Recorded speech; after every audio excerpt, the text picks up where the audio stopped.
Ay, nakakalungkot talaga, no? Pag marami kang utang, tapos yung sasahurin mo is kulang lang. 'Di ba? Sino po ba ang relate diyan na yung malayo pa nga yung sahod, yung tipong kasasahod mo lang nung 15, pero nung pitsa 17 ay wala ka na ng pera, wala ka na, ubos na, at binibilang mo na naman yung sahod ng 30, hindi mo pa nahawakan, nagbabudget ka na. Grabe, ang hirap budgetin ng pera ngayon, no? At ang hirap tansyahin, hirap budgetin, ang hirap tansyahin, ganun lang yun, di ba?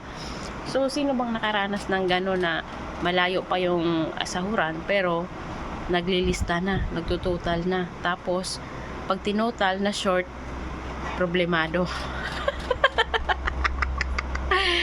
Grabe talaga mga kainday, no? Pero kahit ganun pa man ang nangyari sa atin ngayon, ay magpatuloy pa rin tayo. Syempre, maging positibo lang tayo sa buhay. Lahat ng problema ay malalampasan natin. At lahat ng utang ay mababayaran natin. Diba? Think positive. Okay?